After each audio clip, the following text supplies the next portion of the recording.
Assalamualaikum dan selamat sejahtera semua. Bersama Cikgu Asha dalam kelas Matematik Tambahan tingkatan 5 KSSM. Okey, hari ini kita belajar bab 2, pembezaan untuk standard kandungan 2.1, had dan hubungannya dengan pembezaan. Okey, tajuk baru. Maka kalau tajuk baru mestilah ada pengenalan dan ataupun berkenalan dengan apa itu pembezaan. Okay, yang pertama, kita perlu menyiasat dan menentukan nilai had suatu fungsi apabila pemboleh ubah menghampiri sifar. Okay, kita tengok, kita roll. Okey, sekiranya suatu fungsi fx, okey, kita nak cari nilai suatu fungsi apabila x menghampiri a dengan a adalah merupakan nombor nyata. Caranya untuk mencari nilai had fx apabila x menghampiri a ialah dengan menggantikan nilai x sama dengan a secara langsung ke dalam fungsi tersebut. Ke dalam fx. Okay, kita gantikan nilai x tu ke dalam fungsi tersebut. Tetapi sekiranya apabila kita gantikan nilai x tu dalam fungsi tersebut dan kita perolehi nilai pengangka dan nilai penyebut bagi fungsi tersebut tidak sama dengan sifar, okay, maka nilai had fungsi tersebut telah pun diperolehi apabila x menghampiri a. Okay. Tetapi sekiranya apabila penggantian terus dilakukan dan nilai pengangka dan penyebut kita dapat sama dengan kosong, sama dengan sifar, maka maksudnya dia tak ada nilai nak dinyatakan, maka ada something wrong. Jadi kita perlu lakukan mencari nilai dengan cara sama ada pemfaktoran ataupun dengan merasionalkan pengangka atau penyebut. Kita perhatikan yang mana satu yang perlu dirasionalkan. Pengangka ataupun penyebut. Okay? Kalau setakat cakap macam ni atau tengok rajah begini masih belum faham, mesti disertakan dengan contoh. Kita terus kepada contoh. Yang pertama, okay, kita ada satu fungsi 3 tolak x punca kuasa 2x per dengan x tambah 2. Okay, kita nak cari nilai fungsi ini apabila x menghampiri 4. Okay, kita perhatikan kita punya cara tadi cakap mesti ganti terus, betul tak? Nilai x ni ganti terus ke dalam fungsi. Okay, jadi kita buat 3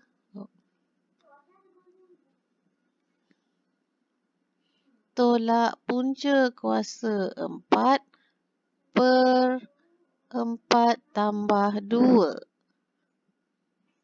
sama dengan 3 tolak 2 per 6 sama dengan 1 per 6.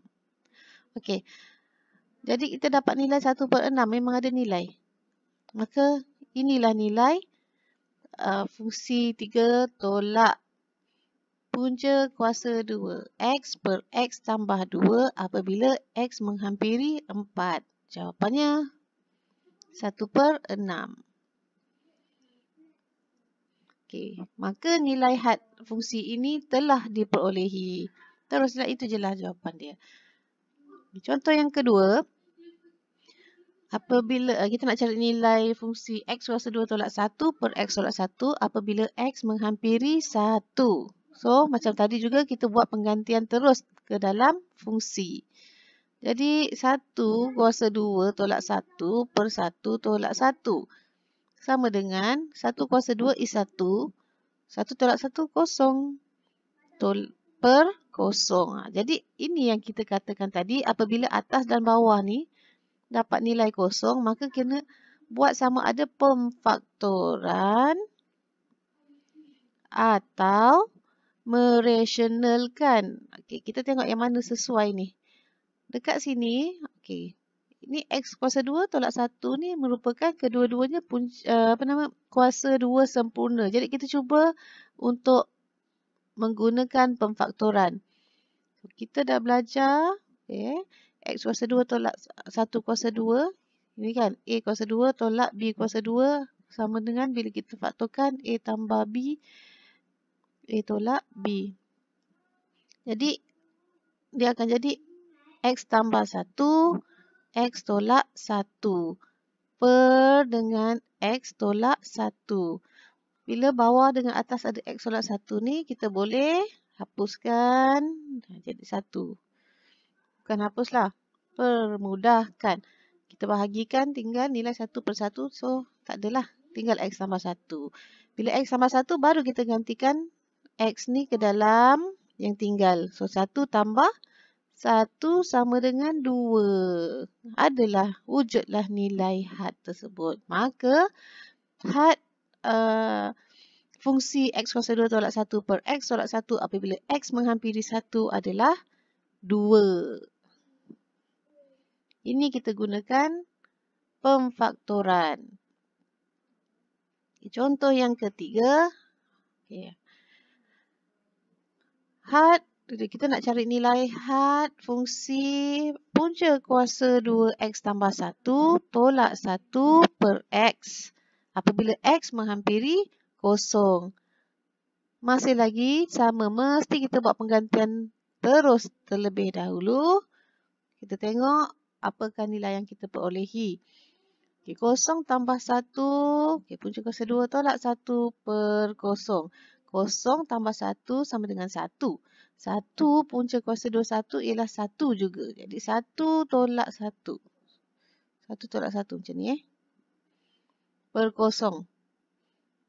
Punca kuasa 2 1 ialah 1 juga. 1 tolak 1 ialah 0 per 0. Dua-dua atas bawah 0. Pengangka penyebut 0. Pun tak boleh.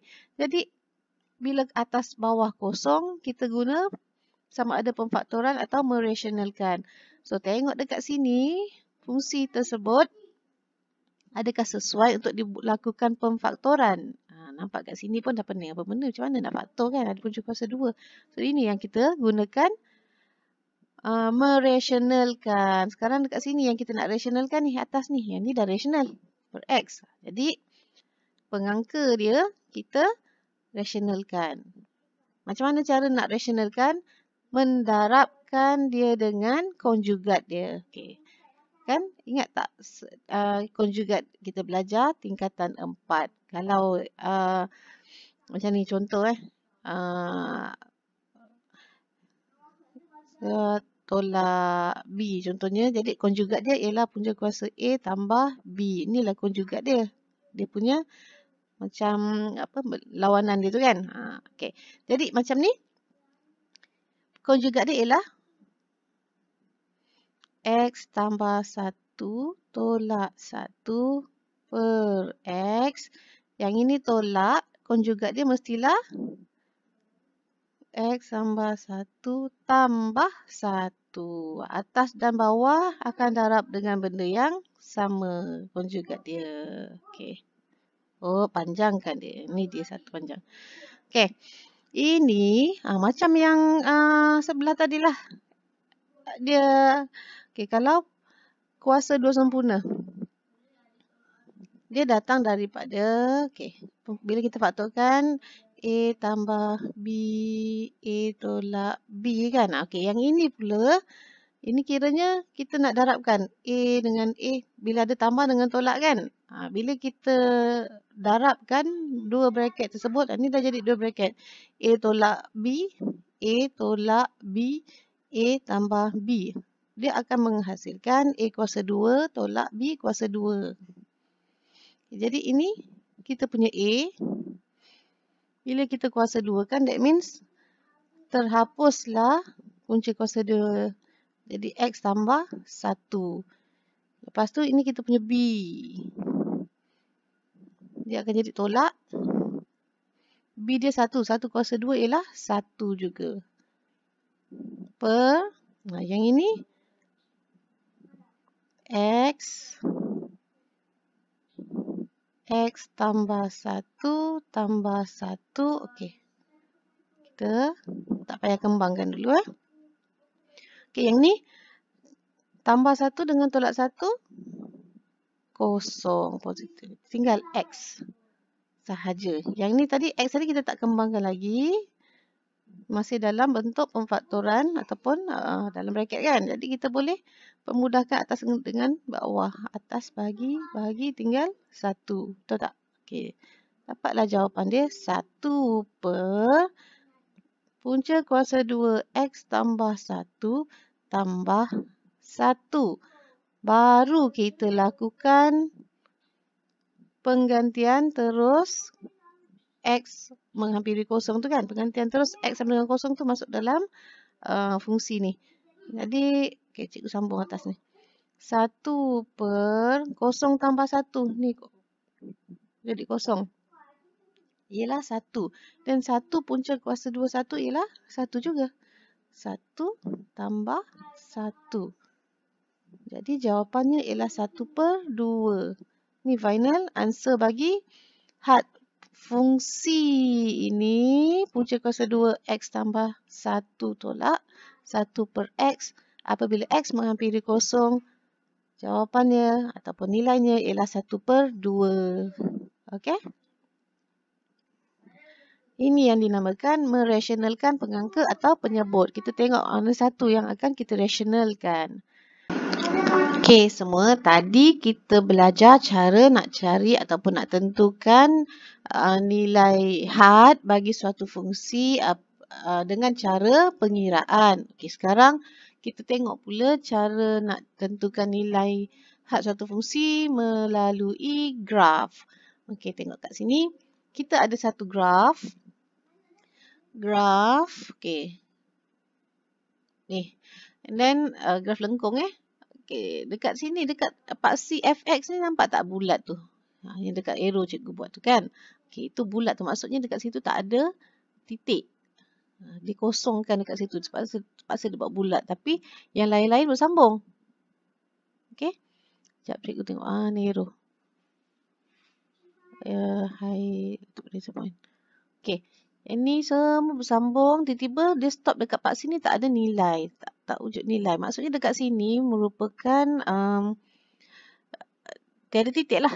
Yang lain-lain ni ada titik. Jadi dia boleh jadi bersambung menjadi satu garis. Macam tu Macam tu. Okey.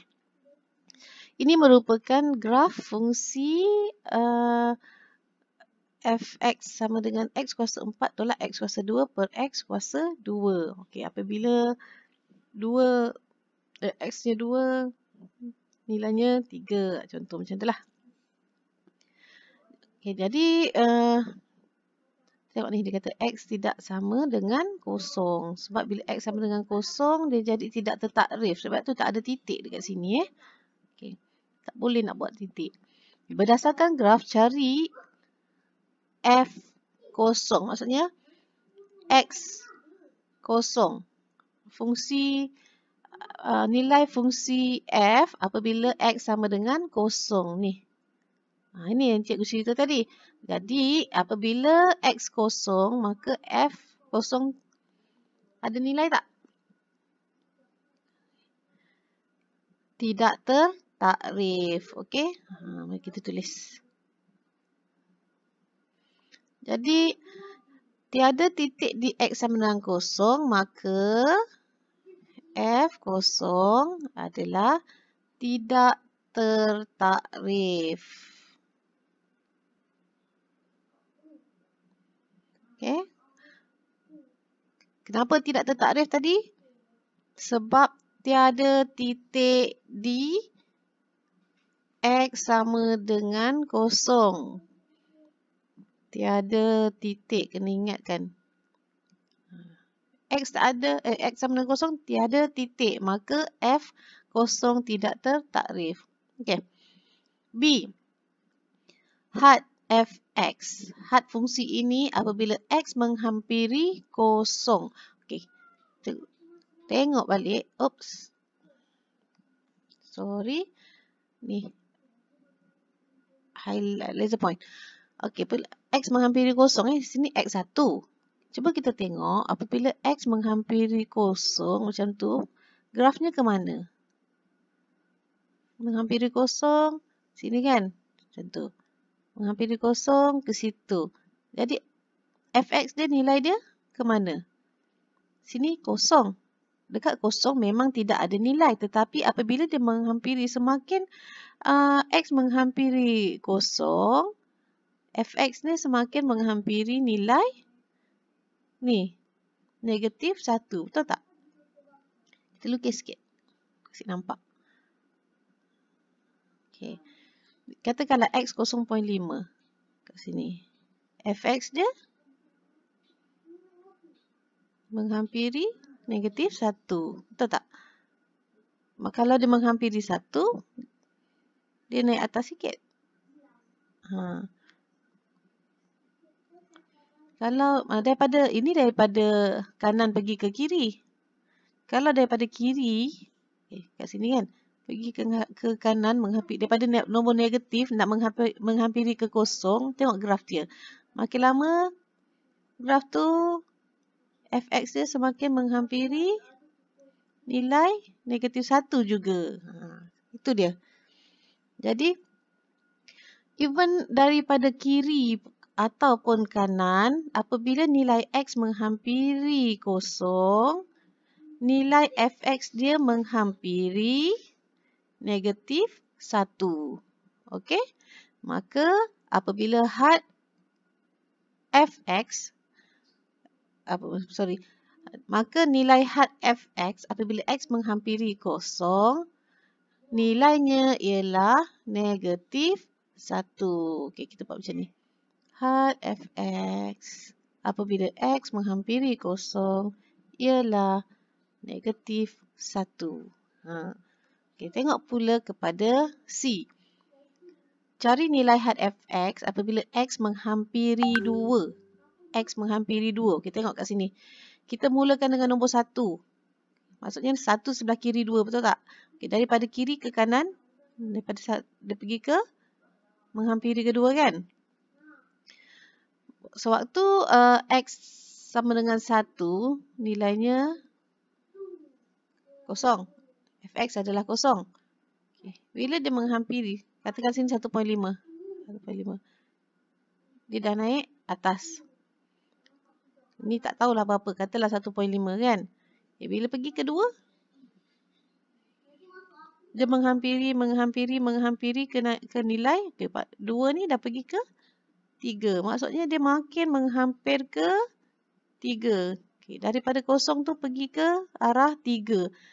Kalau daripada kanan pula, dia daripada atas, tak tahu dari mana kan, daripada 6 ke 7 ke. Bila dia menghampiri kepada, x tu menghampiri 2, fx juga menghampiri ke arah 3 di sini. Nampak tak? Jadi, nilai fx apabila x menghampiri 2, nilainya ialah 3. Ini B. Had fx apabila x menghampiri 2, nilainya ialah 3. Okey. Macam tu cara nak baca graf. Okey, boleh faham ya?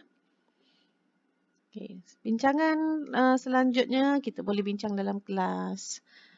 Lepas ni kita boleh buat latihan kendiri. Okey, senang je kan? Okay. So, thank you for joining the class today. More explanation soon, of course in the class. Okay.